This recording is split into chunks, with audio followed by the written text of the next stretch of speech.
দেরি করছি না, কারণ 12টা বাজতেছে। আজকের প্রধান মেহমান তিনি আসার পথে আমি চেয়ে রইলাম ওনার অপেক্ষায়, কারণ আমার বা হুজুরের ওয়াজ শোনার জন্য আপনারা আসেন নাই, আপনারা এসেছেন আজকে আমার আল্লামা মোহতরমুল মাকাম আল্লামা জনাব মাওলানা হাসান রেজা সাহেব আল কাদরি সাহেবের ওয়াজ শোনার জন্য। ঠিক কিনা কথাটা? হয়তো ঠিকটা একটু আস্তে করে বলতেছেন, আমরা নাখোশ হবো বিদায় না। আমি জানি আপনাদের খোরাক হচ্ছে উনি, সুতরাং তিনি হাসান রেজা নয়, তিনি হচ্ছেন ওয়াজের ময়দানে এখন হাসান রাজা। সুবহানাল্লাহ। তিনি হাসান রেজা বললে চলবে না, রেজা তো রেজাই আছে, সে আহমদ রেজা তাকে এখন ময়দানে সুন্নি জগতের মধ্যে বানিয়ে দিয়েছেন এখন রাজা। ঠিক কিনা কথাটা? আমি কোনো অতিরঞ্জিত কিছু বলতেছি নাকি ভুল বলতেছি? ওনার জন্য সবাই পাগল। আপনারা কি মানুষ হয়েছেন? এইরকম কয়েক গুণ বেশি মানুষ বিভিন্ন অঞ্চলের মধ্যে দেখতেছি ওনার মাহফিলের মধ্যে। আল্লাহ আরো ওনাকে হায়াত যাতে আরো জজবা নিয়ে সুন্নিয়তের ময়দানে কাজ করতে পারে মতো হতে। আমিন। আরো জোরে বলেন না আমিন। শোন ভাইরা, তাহলে আসুন অল্প করের মধ্যে শেষ করতে যাচ্ছি। 3টা বিষয়ের উপর সংক্ষিপ্ত আলোচনা করে আমি আমার কোরআনে কারীমের একটি সূরার নাম হচ্ছে সূরা হুজরাত। কি বললাম? হুজরাত। হুজরাত কেন? আমার রাসূল ঘরের মধ্যে ছিল, আর বনি তামিম গোত্রের প্রতিনিধি দল আমার রাসূলকে ঘরের বাইরে থেকে ইয়া মুহাম্মদ করে ডাকলো। ওই ঘটনার পরিপ্রেক্ষিতে এই সূরার নাম হয়ে গেল হুজরাত। হুজরা মানে কক্ষ। হুজরানো আছে, হুজুরের হুজরা, ইমাম সাহেবের হুজরানো আছে না, এই হুজরা মানে কক্ষ। সুবহানাল্লাহ। একটা 114টি সূরার মধ্যে 114টি সূরার মধ্যে একটি সূরার নাম হচ্ছে সূরা হুজরাত। জোরে বলেন না সুবহানাল্লাহ। লিকুল্লি হরফিন, কোরআনে কারীমের প্রত্যেকটি হরফের প্রত্যেকটি অক্ষরের লেমানি আইনে 2টা অর্থ আছে। একটা হচ্ছে বাহ্যিক অর্থ, আর একটা হচ্ছে গোপন অর্থ। ওই গোপন অর্থটাই হচ্ছে আমার নবীর শান। এই গোপন অর্থটা হচ্ছে কি আমার নবীর। এগুলো আপনাদেরকে বুঝাইতে পারবো না, এগুলো আমরা যখন ক্লাসের মধ্যে তাফসীরাত পড়াই তখন ওখানে গোপন অর্থগুলো ভালোভাবে বুঝাইয়ে দিই, যে ছাত্রদেরকে যারা তারা বুঝতে পারে। সুবহানাল্লাহ। এখন আসুন আল্লাহর কোরআনে কারীমের মধ্যে দেখা যাচ্ছে আমার রাসূলে পাক একদিন কোরবানের ঈদের সময় জজবা নিয়ে ওয়াজ করলেন, কোরবানের ফজিলত বর্ণনা করলেন অথবা ঈদের ফজিলত বর্ণনা করলেন। 2টি riwayat আছে।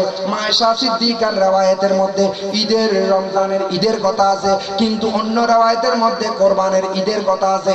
এই 2 ঈদের যখন জজবা নিয়ে আমার রাসূল যখন প্রাণবন্ত ওয়াজ নসিহত করলেন, করতে সাহাবায়ে কেরাম একেবারে পরজোশের মধ্যে চলে গেলেন। চলতে আমার রাসূল এখনো পর্যন্ত মসজিদে নববীর মিম্বার থেকে এখনো নামে নাই, নামাজ এখনো শেষ করে নাই। আমার রাসূলের সাহাবায়ে কেরাম আল্লাহর নৈকট্য হাসিল করার জন্য মসজিদ থেকে বের হয়ে আপন গরু, আপন উট, আপন বকরি, আপন ছাগলের গলার মধ্যে ছুরি চালাইয়া দিল, অর্থাৎ কোরবানি করে দিল। জোরে বলেন না সুবহানাল্লাহ। হুজুর এখনো মসজিদে আছে, এখনো আখেরি মুনাজাত শেষ হয় নাই। অনেকে আছে না গরুর গলায় ছুরি চালাই দেয়, আছে না নাই? মানা। এগুলো বলতে গেলে বিস্তারিত আলোচনা করতে হবে, এগুলো মানা সম্পূর্ণ হারাম এই আয়াতের প্রেক্ষাপটে। কারণ ওয়ারাসাতুল আম্বিয়া, যিনি ইমাম, যিনি খতিব, যিনি ইমামতির দায়িত্ব পালন করেছেন, খেতাবতের দায়িত্ব পালন করেছেন, যিনি মসজিদের মধ্যে নামাজ পড়িয়েছেন, ওনার মুক্তাদিরা ইমামের আগে বের হওয়া এটা সম্পূর্ণ বেয়াদবি। ঠিক কিনা কথা? হুজুর অনেক ওয়াজ করছেন হয়তো, হুজুর ডানে সালাম ফিরিয়ে বামে সালাম ফিরিয়ে তো অপেক্ষা করে না, আর বাকিরা সবাই আসসালামু আলাইকুম বলে মসজিদ থেকে বের হয়ে যায়। এরকম ঘটনা আমাদের মধ্যে হয় কি হয় না? আমাদের না হয় কি হয় না? সুতরাং আমাদেরকে বুঝতে হবে আমার রাসূলে পাক সরকারে দো আলম সাল্লাল্লাহু আলাইহি ওয়াসাল্লাম দেখতেছেন অনেক সাহাবায়ে کرام গরুর গলায় ছুরি চালিয়ে দিয়েছে, কোরবানি করে ফেলেছে, অথবা রমজানের চাঁদ এখনো দেখা যায় না, একদিন আগে থেকে রমজানের ফজিলত পাওয়ার জন্য রোজা রাখা শুরু করে দিল। জোরে বলুন না সুবহানাল্লাহ। তখন আমার আল্লাহ আর মধ্যস্থ করতে পারলেন না, লামকানের খোদা। এই ধরনের ঘটনা যখন ঘটে গেল, আল্লাহ পাক রব্বুল আলামিন কোরআনে কারীম নাযিল করে দিলেন, ইয়া আইয়ুহাল্লাযীনা আমানু, হে ঈমানদারগণ, লা তুকাদ্দিমু বাইনা ইয়াদাইল্লাহি ওয়া রাসূলিহি, আল্লাহ এবং আল্লাহর রাসূলের অগ্রগামী হইও না। সুবহানাল্লাহ। এখন তো ইমাম সাহেবকে আগে পিছনে নি, মুক্তাদিদের সামনে, আছে না নাই? কথা বলেন না, আছে না নাই? ইমাম সাহেব ইমাম সাহেব তো না, ওনার যখন কোরআন হাদিসের ইলম আছে তখন তিনি এখন হয়ে গেছেন আল্লাহর নবীর ওয়ারাসা, আল্লাহর নবীর উত্তরাধিকারী, আল্লাহর নবীর ওয়ারাসাতুল আম্বিয়া। জোরে বলেন না সুবহানাল্লাহ। এখন নবীর শানে যখন এই কথা বলেছেন, নবীর যারা উত্তরাধিকারী আলেম ওলামা তাদের শানে এই আয়াতটা প্রযোজ্য হচ্ছে। তার মানে ইমাম আলেম ওলামাদের সামনে হাঁটতে রে বরঞ্চ তাদের পিছনে হাঁটতে হবে। জোরে বলেন সুবহানাল্লাহ।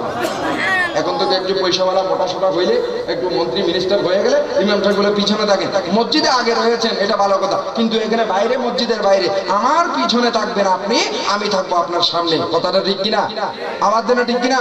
সুতরাং আসুন, আল্লাহর কোরআন বলতেছেন, ইয়া আইয়ুহাল্লাযীনা আমানু, হে ঈমানদারগণ, লা তুকাদ্দিমু, আগে যেও না, বাইনা ইয়াদা ইল্লাহ, আল্লাহর সামনে। তো আল্লাহর সামনে মানে আল্লাহ আছেন, আল্লাহ আছে, আল্লাহকে দেখতেছেন, আল্লাহকে আমার সাথে সাথে হাঁটতেছিনি, তো আল্লাহর সামনে মানে আল্লাহর রাসূলের সামনে। জোরে বলো সুবহানাল্লাহ। আল্লাহ আল্লাহ রাসূলের সামনে যাইও না। ওয়াত্তাকুল্লাহ, আল্লাহকে ভয় করো। ইন্নাল্লাহা সামিউন আলিম, আল্লাহ সর্বশ্রোতা, আল্লাহ সবকিছু শুনেন। শুনেন কি শুনেন না? আপনি দুইজন ব্যক্তি অন্ধকারের কুটিরের মধ্যে গোপন ষড়যন্ত্র করতেছেন, কথা বলতেছেন। আল্লাহ বলেন, আমি লামকান থেকে তোমাদের কথাগুলো শুনতেছি, শুধু আমি শুনতেছি নয়, আমি আল্লাহ যেভাবে তোমাদের কথা শুনি, আমার রাসূল বলেন আমিও শুনি। জোরে বলেন না সুবহানাল্লাহ। ইন্নী আসমাউ মা লা তাসমাউন, আমি যা শুনি তোমরা তা শোনো না। ইন্নী আরা, আমি যা দেখি তোমরা তা দেখো না। তাইলে রাসূল কি আমাদের মতো? রাসূল আমাদের মতো নয়। রাসূল রাসূলের মাকানে আল্লাহ পাক রব্বুল আলামিন বেমিসাল সৃষ্টি করেছেন। এই আয়াতে কারিমার মধ্যে এটাই প্রমাণ দিয়েছেন। এরপরে আল্লাহ পাক রব্বুল আলামিন অপর আয়াত তেলাওয়াত করার আগে আমি তার একটা প্রেক্ষাপট বলতেছি। প্রেক্ষাপট হচ্ছে হযরত সাবিত ইবনে কাইস ইবনে শাম্মাস রাদিয়াল্লাহু তাআলা, তিনি হচ্ছেন আল্লাহর নবীর একজন সাহাবী। তিনি একটু উঁচু আওয়াজে কথা বলতেন, বড় আওয়াজে কথা বলতেন। আমাদের দেশের মধ্যে অনেক আছে যে উঁচু আওয়াজে কথা বলার কারণে অন্যান্য ভাইদের নিজের কানের মধ্যে শ্রুতি কটুর লাগে, লাগে কি লাগে না? এভাবে সাবিত ইবনে কাইস ইবনে শাম্মাস রাদিয়াল্লাহু তাআলা একটু উঁচু আওয়াজে কথা বলতেন। উঁচু আওয়াজে কথা বলতে বলতে অন্যান্য সাহাবায়ে কেরাম যেরকম আমার রাসূলের সামনে যখন বড় আওয়াজে, রাসূলের আওয়াজের চাইতে যখন বড় আওয়াজে কথা বলতেছেন, আল্লাহর বরদাস্ত হইল না। আল্লাহ বলতেছেন কিয়ামতের আগে কতগুলা বেয়াদব উম্মত বের হবে যারা আমার রাসূলের আগে আগে চলবে, রাসূলের উপর কথা বলবে। এই জন্য আল্লাহ আয়াতে কারিমা নাযিল করে দিয়ে বলতেছেন, ইয়া আইয়ুহাল্লাযীনা আমানু, হে ঈমানদারগণ, লা তারফাউ, তোমরা উঁচু করিও না, আসওয়াতাকুম ফাওকা সাউতিন নবী, নবীর আওয়াজের উপর তোমরা আওয়াজ বড় করিও না। জোরে বলুন না সুবহানাল্লাহ। আমরা ক্লাসে পড়াই সুন্দর করে, তার মানে ইমাম সাহেব হুজুর বড় ওয়াজ করতেছেন, কথা বলতেছেন। এখানে সভাপতি সাহেব, সভাপতি মসজিদের সভাপতি বেরেশ দাঁড়ি নাই মুসন্ড, এবার সভাপতি এসে বলতেছেন, হুজুর আমার একটা কথা আছে। ইমাম সাহেবের কথার উপর বড় আওয়াজে কথা এরকম বলে কি বলে না? বলে কি বলে না? এটা সম্পূর্ণ বেয়াদবি। বলতেছেন আমার আল্লাহর কোরআনে কারীমের মধ্যে, কারণ এরাই হচ্ছে ওয়ারাসাতুল আম্বিয়া। ইয়া আইয়ুহাল্লাযীনা আমানু, হে ঈমানদারগণ, লা তারফাউ আসওয়াতাকুম, তোমরা তোমাদের আওয়াজ ফাওকা সাউতিন নবী, নবীর আওয়াজের উপর বড় করিও না। ওয়ালা তাজারু লাহু বিল কওলি কাজাহারি বাদিকুম লিবাদিন, তোমরা একজন আরেকজনকে ডাকো যেভাবে ইয়া আব্দুল্লাহ, ইয়া আব্দুল খালিক, ইয়া আব্দুল করিম, এভাবে আমার নবীকে ইয়া মুহাম্মদ করে ডাকিও না। জোরে বলুন না সুবহানাল্লাহ। ইয়া মুহাম্মদ করে ডাকিও না, ইয়া আহমদ করে ডাকিও না। ডাকবে আমার রাসূলকে ইয়া রাসূলুল্লাহ, ইয়া হাবিবাল্লাহ, ইয়া আইয়ুহান নবী, ইয়া আইয়ুহাল মুজাম্মিল, ইয়া আইয়ুহাল মুদাসসির, আলিফ লাম মিম কাফ হা ইয়া আইন সাদ ইয়াসিন তাহা, এগুলা সবগুলা হচ্ছে আমার নবীর সুন্দর সুন্দর নাম। নবীকে ইয়া মুহাম্মদ আল্লাহ ডাকে নাই, নবীকে ইয়া আহমদ আল্লাহ ডাকে নাই। আল্লাহ ডেকেছেন ইয়া আইয়ুহাল মুজাম্মিল, ও চাদর আবৃত নবী, ইয়া আইয়ুহাল মুদাসসির, ও কম্বল আবৃত নবী, ইয়া আইয়ুহার রাসূল, ও রাসূল, ইয়া আইয়ুহান নবী, ও নবী। এইভাবে বলতে বলতে বলতে অনেক সুন্দর সুন্দর নবীর আলকাব উপাধি দিয়েছে। আল্লাহ বলেন তোমরাও নবীকে এই ধরনের নাম ধরে ডাকো। জোরে বলুন না সুবহানাল্লাহ। এই জন্য আমরা ইয়া রাসূলুল্লাহ বলি, জোরে বলুন না সুবহানাল্লাহ। আমরা পয়গম্বর সাহাবা বলি না, আনা মোহাম্মদ সাহেব বলে। অনেক ওয়াজের মধ্যে দেখা যায় পয়গম্বর সাহেব দেখছেন নি, এরকম বলে কি বলে না? বলে কি বলে না? বেয়াদবের গোষ্ঠী পৃথিবীর জমিনের মধ্যে কোরআনে কারীমের এই সমস্ত আয়াতের তরজমা তারা করবে না, এই সূরা হুজুরাতের তরজমা তাদের মুখ দিয়ে কখনো বের হবে না, ঠিক কিনা কথা না? আমার আল্লাহ বলেন, তোমরা যেভাবে একজন আরেকজনকে ডাকো এভাবে আমার নবীকে ডাকিও না, যদি ডাকো কি হয়ে যাবে? আনতাহাবাতা মালুকুম, তোমাদের ইবাদত, তোমাদের মুরাকাবা, তোমাদের মুশাহাদা, তোমাদের কোরআন তেলাওয়াত, তোমরা নামাজ পড়তে পড়তে কপাল কালা করে ফেলেছো, তোমাদের নামাজগুলা বরবাদ হয়ে যাবে, বিন্দু মাত্র সওয়াব আমার দরবারে তোমরা পাবে না, নবীর শানে বেয়াদবি করার কারণে, ঠিক কিনা ভাইরা? আল্লাহ সবকিছু বরদাস্ত করতে পারে, নবীর শানে বেয়াদবি বরদাস্ত করতে পারে? নবীর শানে বরদাস্ত করতে পারেন না। অনেক কিছু আমার কোরআন হাদিসের আলোচনা মনে পড়তেছে, এগুলো সময়ের লাগবে, এগুলো আলোচনা করতে গেলে অনেক সময়, দীর্ঘ সময় লাগতে পারে, সেই জন্য আমি মূল কথার দিকে চলে আসতেছি। আল্লাহ বলতেছেন তোমাদের আমল বরবাদ হয়ে যাবে। কেমনে বরবাদ হবে? তুমি তো বলতে পারো আমি এত হাজার রাকাত নামাজ পড়েছি, এত সুন্দর করে আদায় করেছি, এরপরও কেন নামাজ আমার বিফল হয়ে যাবে? আল্লাহ বলেন ওয়া আনতুম লা তাশউরুন, তুমি নিজেই বুঝতে পারবে না তোমার আমল যে বরবাদ হয়ে গেল। সুবহানাল্লাহ বলেন না? এরপর পরবর্তী আয়াতের মধ্যে আল্লাহ বলেন ইন্নাল্লাযীনা ইয়াগুদ্দুনা আসওয়াতাহুম ইনদা রাসূলিল্লাহ,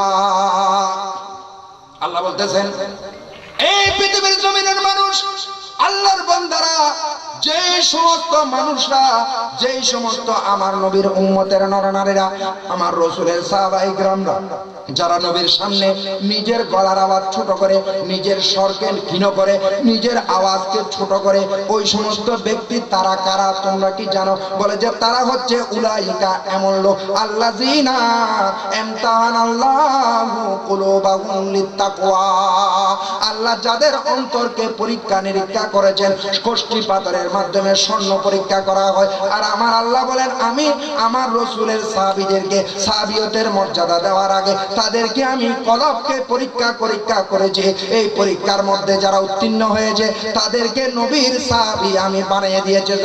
সুবহানাল্লাহ। উলাইকাল্লাযীনা ইমতাহানাল্লাহু কুলুবাহুম লিত্তাকওয়া, যখন তারা সাহাবিয়তের মর্যাদা পেয়ে গেল, সাহাবী যখন হয়ে গেল, তখন তাদের অতীতের সমস্ত গুনাহ মাফ হয়ে গেল এবং তাদের কদমের মধ্যে জান্নাত ঢুকে পড়ল। জোরে বলুন না সুবহানাল্লাহ। এরাই হচ্ছে আল্লাহর নবীর সাহাবী, এরা হচ্ছে আল্লাহ নবীর, বলেন না আল্লাহ নবীর। আল্লাহ নবীর সাহাবীদের কোনো আলোচনা, কোনো ক্রিটিসাইজ করা যাবে না, কোনো সমালোচনা করা যাবে না। আল্লাহর নবী বলেন লা তাসুব্বু ওয়াসাবি, আমার নবীর কোনো সাহাবায়ে কেরামকে তোমরা গালি দিও না, নবীর কোন সাহাবীকে তোমরা কি দিও না, গালি দিও না। কেন? কারণ সাহাবী কান নুজুম বিআইহিম ইক্তাদাইতুম ইহতাদাইতুম, আমার সমস্ত সাহাবায়ে কেরাম হচ্ছে আকাশের নক্ষত্র সমতুল্য। ওই নক্ষত্র দেখে দেখে গভীর সমুদ্রের মধ্যে নাবিকরা জাহাজ পরিচালনা করে, ওই তারকা দেখে বলতে পারে আমরা এই সাগরের উত্তরে না দক্ষিণে, পূর্বে না পশ্চিমে, রাতের কত অংশ গিয়েছে না গিয়েছে, এটা তারা তারকা ধরে নির্ণয় করতে পারে। এক সময়ের মধ্যে যখন ইলেকট্রিসিটি ছিল না, গড়ির ব্যবস্থা ছিল না, সময়ের ব্যবস্থা ছিল না, তখন নাবিকরা ওই দুই দেশে যাওয়ার জন্য জাহাজ পরিচালনা যখন করত, তখন তারকা দেখে, চন্দ্র দেখে, সূর্য দেখে তারা সময় নির্ধারণ করত, ঠিক কিনা ভাইরা? এইভাবে আমার আল্লাহর রাসূল বলেন আমার সমস্ত সাহাবায়ে কেরাম হচ্ছে আকাশের নক্ষত্র সমতুল্য। একজন সাহাবীকে যদি তুমি ফলো করো, অনুসরণ করো, তাইলে তোমার হেদায়েত মিলে যাবে। এই জন্য আমার রাসূলের অন্য হাদিসের মধ্যে রাসূল বলেন তামাসসাকু বিসুন্নতি, আমার সুন্নতকে ধারণ করো, ওয়া সুন্নাতুল খুলাফাউর রাশিদিনাল মাহদিয়িন, আমার চার খলিফাকে তোমরা অনুসরণ করো। একজন খলিফাকে, একজন সাহাবীকে যদি অনুসরণ করো, তাহলে তোমাদের জন্য নাজাত অপেক্ষমান, তোমাদের জন্য জান্নাত অপেক্ষমান, তোমাদের জন্য দুনিয়া আখিরাতের মধ্যে কামিয়াবি। আল্লাহুম্মা সাল্লি আলা মাওলানা মুহাম্মদ ওয়া আলা আলিহি। আসুন ভাইরা, পরবর্তী নাজিল হওয়ার প্রেক্ষাপট হচ্ছে বনি তামিম গোত্র থেকে আমার রাসূলের রিসালাতের দরবারের মধ্যে আসলো, দিন দুপুরে আসলো। আসার পর দেখতেছেন আমার রাসূল সামান্য খাইয়া আমার রাসূল আরাম করতেছেন, কাইলুলা করতেছেন। দিনের বেলায় একটু আরাম করা নবীর সুন্নাত। সুবহানাল্লাহ। ঘুম নয়, আর তো এখন কোথায় করে ঘুম যাই বলছেন আসলে জোহরত তো ঘুম যায়, আসরও যাই, ঘুম মাগরিবেও যাই, কোথায় করে ঘুম যাই? ঘুম নয়, এটাকে বলা হয় আরবিতে কাইলুলা। একটু গড়াগড়ি দেওয়া, একটু কি দেওয়া? গড়াগড়ি দেওয়া কাইলুলা বলে। এই জন্য একটা বিষয় রয়েছে, কি বলতেছেন? বলছে দুপুর মে 42, রাত মে 40, লাকড়ি কা দাওয়া, সুবে কা হাওয়া। সুবহানাল্লাহ। বলতে গেলে তো অন্যদিকে চলে যেতে হচ্ছে। অর্থাৎ কি সুবে কা হাওয়া মানে সকালবেলা ফজরের নামাজ পড়ে যদি রাস্তায় একটু হাঁটেন, এমন সময় মদিনার বাতাস যখন আপনার গায়ে লাগে, আপনার পুরো জীবন পুরো সময়টা আপনার ভালো লাগবে। সুবহানাল্লাহ। কথা বাড়াচ্ছি না, এখানে অনেক বাস্তবধর্মী কিছু কথা আছে। তারপর কি দুপুর মে 42, দুপুর বেলায় আপনি যদি একটু খেয়ে যদি একটু আরাম করেন, আপনার শরীরটা সুস্থ থাকবে। না গো যদি আপনি ভালো করে ঘুমাইয়ে যান, তাহলে আপনার শরীরটা অসুস্থ হয়ে পড়বে। ঠিক কিনা কথা না? তারপর রাত মে 40, রাত্রেবেলা খাইয়া তাড়াতাড়ি শুয়ে পড়বেন না, ডেকের ভাত ফেটে দিয়ে ফেট বলে লেট, এইরকম নয়। বরঞ্চ আমার রসুলের থিওরি হচ্ছে, রসুলের এই থিওরিকে এইভাবে বলতেছেন, বলছে রাত্রেবেলায় খাইয়া দাইয়া একটু 40 কদম হাঁটাহাঁটি করবে, তোমার যাতে পেটের মধ্যে ডাইজেস্ট হতে পারে, যাতে তুমি রাত্রেবেলায় ঘুমাইলেও সকালবেলা তোমাকে বাথরুমে কয়েকবার আসতে যাইতে না হয়, একবার গেলে চলে। জোরে বলুন না সুবহানাল্লাহ। তারপর কি লাকড়ি কা দাওয়া, লাকড়ি কা দাওয়া মানে অর্থাৎ যেগুলা গাছ গাছালি আল্লাহর প্রাকৃতিক এই যে খনিজ যেগুলো রয়েছে, এগুলার কি ওষুধ ব্যবহার করা। আমরা তো এখন বর্তমান যুগের মধ্যে ওষুধ হইতে না হইতে আমরা বিভিন্ন ধরনের বিষ সেবন করি, আমরা বিভিন্ন ধরনের অ্যালোপ্যাথিকের শরণাপন্ন হই, না হয় আসলে হোমিওপ্যাথিক বলেন বা বনাজি বলেন, এগুলোই হচ্ছে আমাদের শরীরের জন্য একটু অ্যাপ্রোপ্রিয়েট। জোরে বলেন না সুবহানাল্লাহ। যাক, সেদিকে যাচ্ছি না। বনি তামিম গোত্রের প্রতিনিধি দল যেমন আমার রাসূলের দরবারে আসলো, দিন দুপুরের মধ্যে দেখতে আমার রাসূল দরওয়াজা বন্ধ, আমার রাসূল আরাম করতেছেন। এমন সময় বনি তামিম গোত্রের গ্রাম্য লোক, এরা তেমন কোনো লেখাপড়া নাই, অশিক্ষিত লোক, তারা এসে আমার রাসূলকে ঘরের বাইরে থেকে চিল্লা চিল্লি করে ইয়া মুহাম্মদ ইয়া মুহাম্মদ করে ডাকতেছেন। জোরে বলুন না নাউজুবিল্লাহ। আল্লাহর বরদস্ত হইলে লামকানের খোদার সাথে সাথে জিব্রাইলকে পাঠিয়ে দিল। আল্লাহ বলতেছেন, ও জিব্রাইল তুমি গিয়ে বলো, কারণ তারা যদি এই সময় রাসূলের সামনাসামনি এইভাবে যদি আচরণ করে, এই কথাগুলো যদি এইভাবে বলে, তাইলে অদূর ভবিষ্যতে আখিরাতের আখিরি জামানার নবীর উম্মতের কতগুলা বেয়াদব জুটে যাবে। তারা বলবে সাহাবায়ে কেরাম যদি বলতে পারে, আমরা কেন বলতে পারবো না? আমার নবীর শানে বেয়াদবি করে ফেলবে। এই জন্য আল্লাহর কোরআন নাযিল করে দিলেন, ইন্নাল্লাযিনা, যেই সমস্ত লোকেরা ইউনাদুনাকা ইয়া রাসূলুল্লাহ, আপনাকে আহ্বান করে, আপনাকে ডাকাডাকি করে, মিন ওয়ারাইল হুজরাত, ঘরের বাইরে থেকে। জোরে বলুন না সুবহানাল্লাহ। তারা কারা? তাদেরকে আল্লাহর কোরআন বলেন আকসারুহুম লা ইয়াকিলুন, তারা সবাই বিয়াকল। তারা সবাই কি বিয়াকল? আকল নাই, হোশ নাই, তাদের বিবেক নাই, বুদ্ধি নেই। আচ্ছা ঠিক আছে, অসুবিধা নেই। যার অপেক্ষায় আপনারা আছেন, অপেক্ষামান আজকের মাহফিলের প্রধান অতিথি, প্রধান মেহমান, যাকে আমি সুন্নিয়তের রাজা বললাম, উনি কিছুক্ষণের মধ্যে আসবেন, একটু সময় নিচ্ছেন। আল্লাহ আমাদেরকে শেষ পর্যন্ত ধৈর্য ধারণ করে ওয়াজ নসিহত শোনার মতো তৌফিক দান করুন। আমিন। আট জোরে বলুন আমিন। দরুদ শরীফ পড়ুন, সালাতুন ইয়া রাসূলুল্লাহ আলাইকুম। মুরিদি লা তাখফুকি করতো সুল্লি দে গুলামों को क़यामत तक रहे बेखौफ बंदा गौसे आज़मों का। सलात दुनिया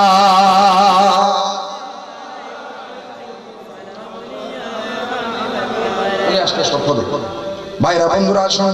তখন আল্লাহ বলতেছেন, নবীকে বাইরে থেকে, নবীকে পিছন থেকে তোমরা ডাকাডাকি করিও না, তাইলে নবীর যারা ওয়ারিস, নবীর যারা উত্তরাধিকারী আলেম ওলামা, তাদের পিছন থেকে ডাকা যাইবে না। হুজুর অনেক সময় বলে বেয়াদবি করে ফেলে, এগুলো আলোচনা করতে হয়। হুজুর ইমাম সাহেব ইমাম সাহেব ইমাম সাহেব পিছন থেকে ডাকে। এই পিছন থেকে যারা ডাকে তারা হচ্ছে আল্লাহর কোরআনের আলোকে বড় বড় বেয়াকল। অনুষ্ঠান বাড়াই দিচ্ছি,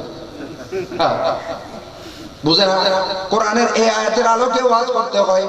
এখানে আল্লাহ পাক রব্বুল আলামিন বলতেছেন রাসূলের শান বর্ণনা করা মানে রাসূলের উত্তরাধিকারী যারা, রাসূলের ওয়ারিস যারা, কাম্বিয়ায়ে বনি ইসরাইল যাদেরকে বলা হয়েছে, আল্লাহর নবীর যারা উত্তরাধিকারী, বর্তমান জামানার যারা হক্কানি রব্বানি আলেম পীর মাশায়েখ, তাদেরকে পিছন দিকে ডাকা যাবে না। তাদের সাথে ডাকতে হইলে দূরে দূরে গিয়ে সামনে গিয়ে দাঁড়িয়ে যেতে হবে। জোরে বলুন না সুবহানাল্লাহ। কদম বুসি করে মুসাফাহা করে তাদের সাথে পরামর্শ করতে হবে।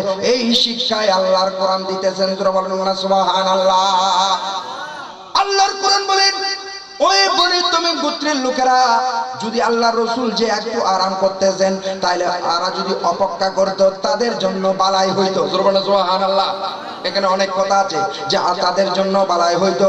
আজকে আমাদের যে ছাত্ররা, বর্তমান ছাত্র তো ছাত্র নয়, এককালের ছাত্র আমরা যখন ছিলাম, হুজুর যখন ডেকেছেন, দেখতে যখন গিয়েছেন, আমি যখন হুজুরের দরবারে গিয়েছি, হুজুরকে দেখতেছি হুজুর ঘুমান্ত, এমন সময় হুজুরকে আমরা চিল্লা চিল্লি করে ডাকি নাই।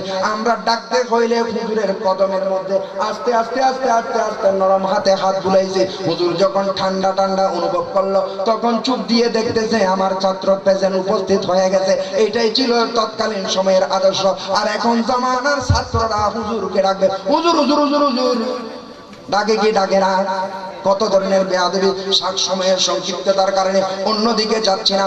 আল্লাহর কোরআন বলেন ওয়ালাউ আন্নাহুম সাবারু, তারা যদি ধৈর্য ধারণ করত। আল্লাহ রাসূল তো দিনের বেলায় দীর্ঘক্ষণ ঘুমাবে না, একটু আরাম করতেছেন। হুজুরের দরবারে আসলাম, আমি একটু আদব সহকারে ধৈর্য ধারণ করে একটু অপেক্ষা করে, অপেক্ষা করলে কি হবে? হাত্তান তাখরুজা ইলাইহি, আমার রাসূল তোমাদের কাছে আসবে। আসবে কি আসবে না? বলেন না, আসবে কি আসবে না? এটা তো আল্লাহ রসুল আসবে, আলেম ওলামারা আসবে, কিন্তু মন্ত্রী মিনিস্টার বড় দানবীর পয়সাওয়ালা হইলে তাদের দুয়ারের মধ্যে মানুষ গিয়ে ঘন্টাকে ঘন্টা দাঁড়িয়ে থাকতে হয় কি হয় না? দুর্মি দিয়ে দেখে ওই মানুষ আমার সাথে সাক্ষাতের উপযুক্ত কিনা। দেখতেছেন উপযুক্ত, তখন দরওয়াজা খুলে তার জন্য কোলাকুলি করে। আর দেখতেছেন না উপযুক্ত না, তখন তার জন্য দরওয়াজা খুলে তো খুলে না, ছোট্ট বাচ্চা দিয়ে বলে দে যে বাবা করে নাই বলো। জোরে বলো না নাউজুবিল্লাহ। এখন ছেলে যখন ওই ব্যক্তিকে বাবা করে নাই বলার জন্য আসলো, বলে যে আমার বাবা বলছে আমার বাবা করে নাই। আর বাবা কই দে আর বাপ গরম নাই। এখন কি বাবা আছে না নাই? ফুয়াই তো কই দিয়ে বাবা আছে। আমার বাবা বলছে আমার বাবা করে নাই। ছোট্ট ছেলে তো বুঝে না। এখন যখন এরকম বলে দিয়েছে অপেক্ষায় করতে থাকে, এমন সময় সে আর যায় না, বলে যে যাও যাও আমার বাবা। অন্যজন যদি বলে আমার বাবা করে নাই, আমাদের ঘরের মালিক ঘরে নাই, আমাদের মুনিব করে নাই, তখন বলতে তার ছেলে বলতেছে সে নাকি ঘরে আছে, আবার তুমি বলতেছ ঘরে নাই। এটা কোন ধরনের কথা? যাক সেদিকে যাচ্ছি না। তাইলে আমার রাসূল বলতেছেন আমি একটু অপেক্ষা করো, আমি বের হওয়ার জন্য যদি তোমরা অপেক্ষা করতে লাকানা খায়রাল লাকুম, তোমাদের জন্য তাদের জন্য কল্যাণকর হতো, ভালো হতো। আল্লাহু গফুরুর রহিম, আল্লাহ পাক রব্বুল আলামিন বড় ক্ষমাশীল এবং বড়ই দয়াবান। উচ্চ স্বরে সুবহানাল্লাহ। আলোচনা শেষের দিকে চলে আসতেছি। এভাবে সূরা কারিমার আয়াত যদি আমি বলতে বলতে এখানে অনেক ধরনের বাস্তব আমাদের সমাজের মধ্যে শিক্ষণীয় বিষয়, আমাদের ব্যক্তি জীবনের মধ্যে শিক্ষণীয় বিষয় এই সূরা কারিমার মধ্যে রয়েছে। আমি বিভিন্ন জায়গার মধ্যে এই সূরার আলোকে অনেক তাফসীরাত বলে দিই, সময় থাকলে। এখানে আল্লাহ পাক রব্বুল আলামিন অন্য আয়াতের মধ্যে বলতেছেন ইয়া আইয়ুহাল্লাযীনা আমানু, হে ঈমানদাররা, ইন জাআকুম ফাসিকুন বিনাবাইন, যখন তোমাদের কাছে কোন ব্যক্তি একটা সংবাদ নিয়ে আসে ওই সংবাদকে বিশ্বাস করবে না যতক্ষণ তুমি যাচাই বাছাই করবে না। সুবহানাল্লাহ। এখন আছে না ভুয়া সংবাদ? আছে না নাই? ভাই দেখলাম এখন ওয়েস কলেজের সামনে মশার ডাক্তার একটা গাড়ি ভরে গেছে, গাড়ি থেকে 2 জন মানুষ মরে গেছে, মরাদেরকে হসপিটালে ভর্তি করাইছে, আহতদেরকে কবরের মধ্যে দিয়েছে। এরকম বলে কি বলে না? মরে গেছে যারা হসপিটালে ভর্তি করাইছে, আর যারা আহত হয়েছে তাদেরকে কবর দিছে, এরকম ভুয়া সংবাদ বলে কি বলে না? তাহলে আপনি কি বিশ্বাস করে ফেলবেন? আল্লাহর কোরআন বলেন না না না, ইয়া আইয়ুহাল্লাযীনা আমানু, হে ঈমানদাররা, ইন জাআকুম, যখন তোমাদের কাছে কোন ফাসিক ফাজির বেনামাজি কোন ধরনের বান্দা অহেতুক অনর্থক যদি কোন সংবাদ নিয়ে আসে, ফাতাবাইয়ানু, এটা একটু যাচাই বাছাই করো। যাচাই বাছাই না করে তুমি যখন ওই সংবাদটা পেলা, তুমি একেবারে ফেসবুকের মাধ্যমে পুরো দুনিয়া ছড়াই দিলা, পুরো দুনিয়ায়, তাহলে একটা মিথ্যাকে তুমি ছড়াইয়ে দিলা, এর জন্য গুনাহগার তুমি। জোরে বলেন না নাউজুবিল্লাহ। আমার আল্লাহ বলেন ফাতাবায়ানু, যাচাই করো, যাচাই বাছাই করো, শুনতা কথা মানুষকে বলিও না, ঠিক কি না? বলার আগে যাচাই বাছাই করো, একটু অপেক্ষা করো। আমাদের সমাজের মধ্যে এমন কিছু বিষয় রয়েছে, ঘরের মধ্যে বুড়িমা আসলো, আসার পর বলতেছে ও ও তোমার মধ্যে আকের নকল কি হইছে, উত্তর ঘরের মাইয়ে উত্তর ফল তাই তোমার মধ্যে আকের নকল, ইবে দেখে ইবে আর ঘর যে বাবা তোমার মধ্যে আকের নকল, ইবে আর ঘর গিয়ে তোমার মধ্যে আকের নকল, এই তোমার মধ্যে আকের নকল, তোমার মধ্যে আকের নকল, এই গোটা সমাজ হইলো, গোটা গ্রাম হয়ে গেছে, ওই জানা নাই, ঠিক কিনা কথাটা? আল্লাহর কোরআন মনে করতেছেন খবরদার যাচাই বাছাই না করে কারো কোনো সমালোচনা, কারো কোনো ক্রিটিসাইজ, কারো দোষ অন্বেষণ করিও না। আজকে তো আমরা দুইজন একত্রিত হইলে তৃতীয় জনের সমালোচনার মধ্যে লিপ্ত হয়ে যায়, ঠিক কিনা কথা? খবরদার, নামাজ পড়লে চলবে না, শুধু মিলাদুন্নবী করলে, ফাতিহা দম করলে চলবে না, ধর্মকর্ম পালন করতে হলে সবগুলা করতে হবে। এই জন্য আল্লাহর কোরআন বলেন ওয়ালা তামুতুন্না ইল্লা ওয়া আনতুম মুসলিমুন, ও মুসলমানরা মরিও না যতক্ষণ তোমরা প্রকৃত মুসলমান না হও। আল্লাহর কোরআনের অন্য আয়াতের মধ্যে বলে ইয়া আইয়ুহাল্লাযীনা আমানু, ও ঈমানদাররা, আমিনু, ঈমান আনো।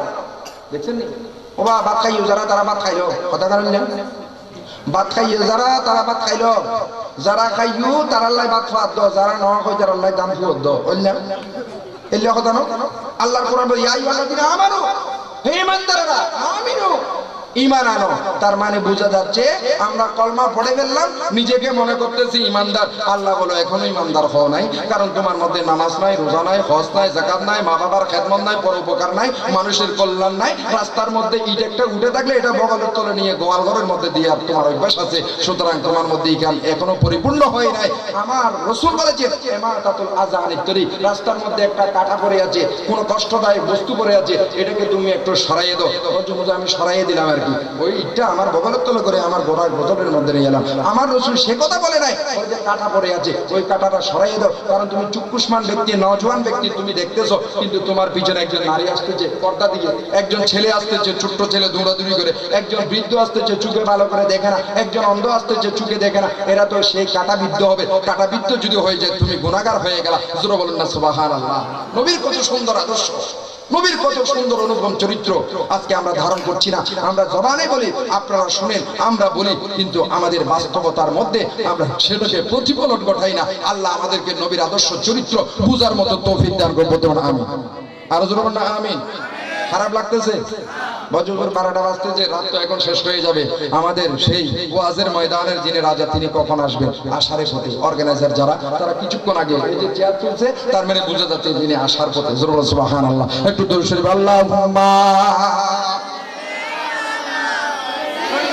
সাল্লিনা মাওলানা মুহাম্মাদ ওয়া আলা আলিহি।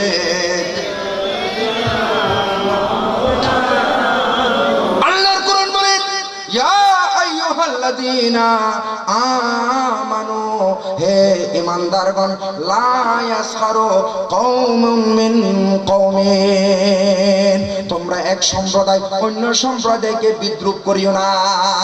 কি করিও না? তুচ্ছ তাচ্ছল্য মনে করিও না। ও আমরা সৈয়দ বংশ, জেনতেন কথা না, আমরা কি বংশ, এরকম করে কি করে না? আমরা চৌধুরী বংশ বলে কি বলে না? আমরা মীর বংশ বলে কি বলে না? আমরা তালুকদার বংশ বলে কি বলে না? বলে যে তোমার এই বংশ সবগুলা তোমার দরবারে, কিন্তু কিয়ামতের ময়দানে যখন তোমার নামায়ে আমাল নিয়ে ওই আল্লাহর কাঠগড়ায় যখন দণ্ডায়মান হবে, মান বাত্তা আনহু আমালুহু লাম, সেই ব্যক্তিকে যার আমলের কারণে যে যদি পিছে পড়ে যায়, তাকে তার বংশমর্যাদায় সামনে নিতে পারবে না। জোরে বলুন না সুবহানাল্লাহ। লাম ইউসরা নসবু, মান বাত্তা আনহু আমালু লাম ইউসরা নসবু, কোন ব্যক্তি আমলের কারণে, আমল কম হওয়ার কারণে যদি সেই লাইন থেকে, সেই কাউন্টার থেকে যদি বাদ পড়ে যায়, আল্লাহর রাসূল বলেন লাম ইউসরা নসবহু, সৈয়দ বংশ বলে, তালুকদার বংশ বলে, চৌধুরী বংশ বলে, মীর বংশ বলে, মন্ত্রী বলে, মিনিস্টার বলে, আলেম বলে, ওলামা বলে, পীর বলে, সামনে বাঁচ হওয়া যাবে না। জোরে বলুন না সুবহানাল্লাহ। কারণ আল্লাহর কাছে কালা এবং সাদার কোনো প্রাধান্য নাই, লম্বা এবং বেটের কোনো প্রাধান্য নাই, আরবি এবং অনারবির কোনো প্রাধান্য নাই, ধনী এবং গরিবের কোনো প্রাধান্য নাই, বিভিন্ন ধরনের মোটা সোটা এবং চিকুনের মধ্যে প্রাধান্য নাই। আল্লাহর দরবারে প্রাধান্য হচ্ছে ইন্না আকরামাকুম ইনদাল্লাহি আতকাকুম, যার অন্তরের মধ্যে খোদার ভয় আছে, যে রাত্রে বেলায় উঠে গভীর রাত্রে বলে এক দর্দ কামারা রুতা হে সারা আলম সুতা হে, যখন সবাই ঘুমিয়ে পড়ে চাই নামাজ বিছিয়ে চুকের পানি ফেলে 2 রাকাত তাহাজ্জুদ পড়ে, 4 রাকাত তাহাজ্জুদ পড়ে মুনাজাত করে আল্লাহর কাছে যখন চায়, আল্লাহ বলেন আমি প্রথম আসমানে এসে তোমাকে বলি বান্দা তুমি আমার কাছে চাও, উদউনি আস্তাজিবু লাকুম, তুমি যাই চাইবে তাই তোমাকে দেব। জোরে বলুন না সুবহানাল্লাহ। আমরা চাইতে জানি না, সেই জন্য পাই না। পাইতে হইলে আল্লাহর কাছে যথা সময়ে চাইতে হবে, ঠিক কিনা কথাটা? আল্লাহুম্মা সাইয়্যিদানা মাওলানা মুহাম্মদ ওয়া আলা আলিহি। আসুন ভাইরা, আল্লাহর কোরআন বলেন আসা আইয়াকুনু খায়রাম মিনহুম, যাকে তুমি তুচ্ছ মনে করতেছ, যাকে তুমি তাচ্ছিল্য করতেছ, যাকে তুমি ছোট মনে করতেছ, যার সাথে তুমি বিদ্রুপ করতেছ, আল্লাহর দরবারে হয়তো সেই ব্যক্তির সম্মান মর্যাদা অনেক বেশি। বলুন না সুবহানাল্লাহ। সেটা নারী হোক বা পুরুষ হোক, এই জন্য কোন ব্যক্তি কাউকে ছোট মনে করতে নাই। নিজেকে ছোট মনে করলে জগতের মানুষ আপনাকে বড় করে ফেলবে। বড় যদি হতে চাও ছোট হব, তবে বলুন না সুবহানাল্লাহ। কে দানা হাত মে মিলকর গোলে গুল সারে উতা হে। এই যে ফুল দেখতেছেন, এই কিসের ফুল? हकीकत छुपा नहीं सकती बनावट के उसूलों से, के खुशबू नहीं आती के कागजों के फूलों से। কাগজের ফুল থেকে খুশবু পাওয়া যাবে? এতগুলা ফুল যদি বাগানের হইতো, এখানে আমরা খুশবে থাকতে পারতাম না। সুবহানাল্লাহ। সেই জন্য হাকিকত কেউ চুপাইতে পারবে না। আজকে অনেকে দেখা যায় মাথার মধ্যে টুপি, গালের মধ্যে দাড়ি, হাতের মধ্যে তসবিহ, কিন্তু বিদেশ থেকে এসে বুঁদা বুঁদা টাকা ব্যাংকের মধ্যে রেখে মাসে মাসে শুধু ইন্টারেস্ট খায়, সুদ খায়, সুদ খায়, সুদ খায়। ঠিক কিনা কথাটা? হুজুরের একেবারে 1 নম্বর মুসল্লি হয়ে গেল। হুজুরের পিছনে 1 নম্বর মুসল্লি। সবাই ফরজ নামাজের জন্য অপেক্ষমান, লাল বাতি জ্বালাই দিচ্ছে, এরপরে সে শুধু নফলের নিয়ত করে, এতে নফলের নিয়ত করে, এতে নফলের নিয়ত করে। শাহ আমানতের মাজারে দেখেন গা, অনেক খাতমগঞ্জের ব্যবসায়ী মরিচের গুড়ির সাথে ইটের গুড়ি মিশিয়ে দিয়া সে টাকা কামাচ্ছে, কিন্তু একেবারে আসরের নামাজে মাগরিবের নামাজে শুধু একটাটা করতেছে, শুধু একটাটা করতেছে, শুধু করতেছে। আমার বাস্তব দেখা কথা বলতেছে। হাকিকত ছুপা নেই सकती। আপনি টুপি দিয়ে দাঁড়িয়ে দিয়ে আপনি জুব্বা কাবা পরে আপনি আপনার হাকিকতকে চুপাইতে পারবেন না। আপনি যে সুদখোর, এটা সবার কাছে পরিচিত হয়ে যাবে। আপনি যদি ঘুষখোর, এটা সবার কাছে পরিচিত হয়ে যাবে। যেখানে না সরকারি বিভিন্ন কর্মকর্তা কর্মচারী, আমরা বিভিন্ন সরকারি অফিস আদালতে যাই, দেখি সে লম্বা লম্বা দাড়ি, একেবারে পাঞ্জা কানা নামাজ, হাতের মধ্যে তসবিহ, ডয়ারটা খুলে দিছে, কাজটা করবে, যদি টাকা এখানে ঢুকাইয়ে দেয়। জোরে বলুন না নাউজুবিল্লাহ। আর জোরে বলুন না নাউজুবিল্লাহ। শুনুন, আসুন, আল্লাহ পাক রব্বুল আলামিন বলতেছেন আসায়াকুনা খায়রাম মিনহুম ওয়ালা নিসাউন মিন নিসাইন আসা আইয়াকুনা খায়রাম মিনহুন্না। কোন নারী বলুন, কোন পুরুষ বলুন, কাউকে কোনোদিন কেউ কোন ধরনের ছোট মনে করবেন না। বলতে হবে আমার চেয়ে সে শ্রেষ্ঠ। তুমি তো জানো না সেই ব্যক্তি নারী হোক পুরুষ হোক, যদিও বা মামুলি একজন ব্যক্তি, আমি মুফতি মুহাদ্দিস আলেম ওলামা মনে করতে করতেছে আমি তো কোনো গুনাহ করি না, সব সময় ভালো কাজের মধ্যে। নয় নয় নয় নয়, ওই ব্যক্তি হইতে পারে রাত্রে বেলায় উঠে উঠে তাহাজ্জুদ নামাজ পড়ে পড়ে আল্লাহকে রাজি করে ফেলতে পারেন। জোরে বলুন না সুবহানাল্লাহ। ইন্নাল্লাহা লা ইয়ানজুরু ইলা সুওয়ারিকুম বাল ইয়ানজুরু ইলা কুলুবিকুম ওয়া নিয়াতাকুম। আল্লাহ তোমাদের চেহারা দেখে না, আল্লাহ তোমাদের জামা কাপড় দেবে না, আল্লাহ তোমাদের মোটা সোটা শরীর দেখে না, আল্লাহ তোমাদের কলব দেখে, আল্লাহ তোমাদের নিয়ত দেখে। এইভাবে তোমার সম্মান মর্যাদা বাড়িয়ে দে। এরপর আল্লাহ বলতেছেন ওয়ালা তালমিজু আনফুসাকুম, তোমরা একে অপরের দোষ অন্বেষণ করিও না। এখন তো আমরা দোষ অন্বেষণ করি, আমি বালা সব খারাপ, ঠিক কিনা কথাটা? আল্লাহ রাসূল বলেন মান সাতারা মুসলিমান সাতারাল্লাহু ইয়াউমাল কিয়ামাহ, যে ব্যক্তি কোন মুসলমান ভাইয়ের দোষ ত্রুটি গোপন রাখবে কাল কিয়ামতের ময়দানে আল্লাহ রাসূল বলতেছেন আল্লাহ তার দোষ গোপন রাখবে। তুমি বান্দা রাত্রি বেলায় গোপনে গোপনে একাকী বসে বসে কত গুনার কাজ করেছো, কেউ দেখে নাই, কিন্তু আল্লাহ তো দেখেছেন, রাসূল তো দেখেছেন, মুনকির নকির তো দেখেছেন, ঠিক কিনা? আল্লাহ চাইলে কালকে জনসমুদ্রের মধ্যে তোমাকে অপদস্থ করার জন্য আল্লাহ বলবেন এই বান্দা দাড়িওয়ালা টুপিওয়ালা জুব্বাওয়ালা কাবাওয়ালা এই বান্দা রাত্রে বেলায় উঠে উঠে খারাপ কাজ করতো, বদমাইশি করতো, আমি তোমাদের সবাইকে বলে দিলাম, সবাই যদি সাক্ষী হয়ে যায় তাকে কখনো জান্নাত দেওয়া যাবে না, যেতে হবে কোথায়? জাহান্নাম, ঠিক কিনা ভাইরা? এই জন্য কোনো ব্যক্তির দোষ অন্বেষণ করতে পারবেন না, আপনি নিজের দোষ আগে নিজে দেখেন, ঠিক কিনা কথাটা? এখানে তাফসীর রয়েছে, হুজুর একজন মানুষ একেবারে ব্যভিচার করে, একেবারে চুরি করে, ডাকাতি করে, বারংবার তাকে বুঝাই সুজাই, কাজের মধ্যে নিয়ে আসতে পারলাম না। এখন তার ব্যাপারে বলে যে এরকম যদি হয়ে যায়, সমাজের ক্ষতি হয়, রাষ্ট্রের ক্ষতি হয়, এরকম কোন জঙ্গি বাহিনী যদি তোমার কাছে ধরা পড়ে যায় চোখের মধ্যে, তাহলে তুমি একবারে ধরাইয়া দিবা, তার দোষ সবার সামনে বলে দিবা, কারণ যদি না বলো সে আরো মহাপাপ করবে, তার কারণে পুরো সমাজটা কলুষিত হয়ে যাবে, পুরো রাষ্ট্রটা ধ্বংস হয়ে যাবে, ঠিক কিনা কথা না? এই ধরনের এগুলো বলা যাবে, আরো আলোচনা আছে। আল্লাহর কোরআন বলেন ওয়ালা তালমিজু আনফুসাকুম ওয়ালা তানাবাজু বিল আলকাব। আল্লাহ বলেন বান্দা তুমি জানো না তুমি কত মর্যাদার, আর তোমার ভাই কত মর্যাদার, তুমি তো জানো না, আমি আল্লাহ জানি। এই জন্য তোমরা কেউ কাউকে কোন ধরনের খারাপ নাম ধরে ডাকবে না। কি নাম? ও খালাই ডাকে না ডাকে, ও লাম্বাই ডাকে না ডাকে, ও ব্যক্তি না ডাকে না ডাকে, এই ধরনের ডাকি কিনা? আল্লাহর কোরআনে সম্পূর্ণ মানা করতেছেন, বলছে খবরদার ওয়ালা তানাবাজু বিল আলকাব। তার মা বাবার নাম ধরে, তার 14 গোষ্ঠীর নাম ধরে, হয়তো তার বংশের মধ্যে কোনো চুর ছিল তাই বলে সে তো চুর হতে পারে না, গোবরের মধ্যে ফতবুল হইতে পারে কি পারে না? ভালো মানুষ খারাপ মানুষের মধ্যে আসতে পারে কি পারে না? এরকম হয়ে থাকে। সেজন্য আল্লাহর কোরআন ওয়ালা তালবাজু ওয়ালা তানাবাজু বিল আলকাব, তোমরা মানুষের বিভিন্ন খারাপ উপাধি ধরে ও সুরাইয়ে, ও ডাকাতি, ও এই ধরনের মত এগুলো বলিও না। এরপর বলতে বিসাল ইসমুল ফুসুক বাদাল ঈমান, কলমা পড়ার পর কাউকে ফাসিক বলিও না, কাউকে কাফের বলিও না, কাউকে মুরতাদ বলিও না। সুবহানাল্লাহ। আল্লাহ রাসূলের হাদিস, কোরআনের আয়াতের আলোকে এই কোরআনকে তাফসীর করতেছেন রাসূলের হাদিসের মাধ্যমে। আল্লাহ রাসূল বলতেছেন কালা রাসূলুল্লাহ সাল্লাল্লাহু আলাইহি ওয়াসাল্লাম লা ইয়ারমি রাজুলান বিল ফুসুকে। সুবহানাল্লাহ। কোন ব্যক্তি যেন অপর কোন ব্যক্তিকে ফাসিক না বলে,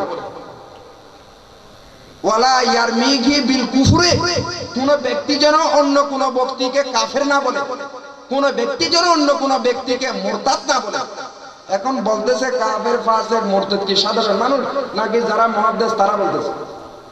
কথাটা বুঝাইতে পারলাম কিনা জানি না। আমাদের দেশের মধ্যে এই অবস্থা বিরাজমান, আমরা কথায় কথায় কাফের বলতে চাই, কথায় কথায় ফাসিক বলতে চাই, কথায় কথায় মুরতাদ বলতে চাই। আল্লাহর কোরআনে কারীমের মধ্যে বলেন যে খবরদার বিসাল ইসমুল ফুসুক বাদাল ঈমান, কলমা পড়ার পর ওই ব্যক্তিকে ফাসিক মুরতাদ কাফের তোমরা বলিও না। জোরে বলুন না সুবহানাল্লাহ। ওয়া মান লাম ইয়াতুব, কেউ যদি কাফের বলে ফেলে, কেউ যদি মুরতাদ বলে ফেলে, কেউ যদি ফাসিক বলে ফেলে, তাকে বলতেছেন আল্লাহ তুমি তওবা না করলে আমি আল্লাহ তোমাকে ক্ষমা করব না। সুবহানাল্লাহ।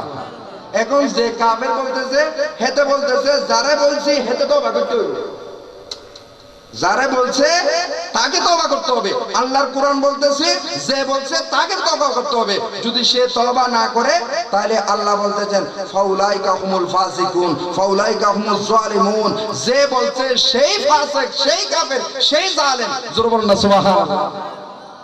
কথাটা বুঝাইতে পারলাম কিনা জানি না, বুঝার চেষ্টা করবেন। সেজন্য ফিতনা নয়, ফাসাদ নয়।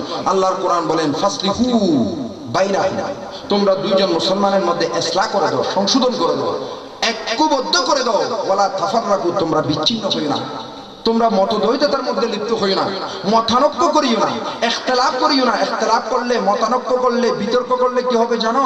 ইন্নামা খালাকা মান কানা কাবলাকুম বিইখতিলাফিহিম। আল্লাহর রাসূল হাদিসের মধ্যে বলতেছেন অতীতের জামানার নবীর উম্মতরা ধ্বংস হয়ে গেছে একমাত্র বিতর্কের কারণে, অনৈক্যের কারণে। ঠিক কিনা কথাটা? আমাদেরকে ঐক্যবদ্ধ হতে হবে। আল্লাহর কোরআন বাবা তাসিমু, মজবুত ভাবে ধরো, বিহাবলিল্লাহ, আল্লাহর রশিকে। আল্লাহর রশি মানে রসুলের রজ্জুকে, রসুলের রজ্জু মানে রসুলের ইতিহাদকে, রসুলের থিওরিকে, রসুলের সুন্নতকে ধারণ করো। সুবহানাল্লাহ। ওয়ালা তাফাররাকু, বিচ্ছিন্ন হই না, বিক্ষিপ্ত হই না। আজকে একই মায়ের পেট থেকে দুইজন ছেলে বা দুইজন মেয়ে, দুইটা সন্তান মাত্র, তাদের মধ্যে অমিল। ঠিক কিনা কথা? তাদের মধ্যে গন্ডগোল, তাদের মধ্যে মারামারি, তাদের মধ্যে কাটাকাটি, তাদের মধ্যে দাঙ্গা হাঙ্গামা। হায়রে মুসলমান, আল্লাহর কোরআন বলতেছেন খবরদার এরকম করিও না। করলে তোমার খ্যাতি, তোমার যশ, তোমার ধন দৌলত, তোমার ইজ্জত আবরু সব কিছু তো শেষ হবে, তো হবে একেবারে দুনিয়ার মধ্যে তুমি বরবাদ হয়ে মরণকালে তোমার কলবও নসিব হবে না। জোরে বলুন নাউজুবিল্লাহ। আর জোরে বলুন নাউজুবিল্লাহ। শরৎ হয়ে গেছেন আপনারা? ঠান্ডা হয়ে গেছে? ঠান্ডা হয়ে গেছে? আল্লাহুম্মা সাল্লি মাওলানা মুহাম্মাদ ওয়া আলা আলি সাইয়্যিদিনা।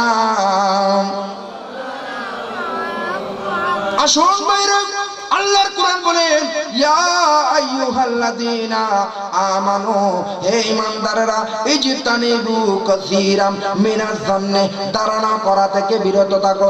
একজন মানুষ আরেকজন মানুষকে সব সময় খারাপ ধারণা করে কি করে না? সুরে আরেকজনেরও সুর মনে করে। ঠিক কিনা? মদখোর আরেকজনের মদখোর মনে করে, সুদখোর আরেকজনকে সুদখোর মনে করে, নিজে বেনামাজি আরেকজনকে বেনামাজি মনে করে, নিজে চুগলখোর আরেকজনকে চুগলখোর মনে করে। অর্থাৎ নিজে যেটা অপরাধ করে মানুষকে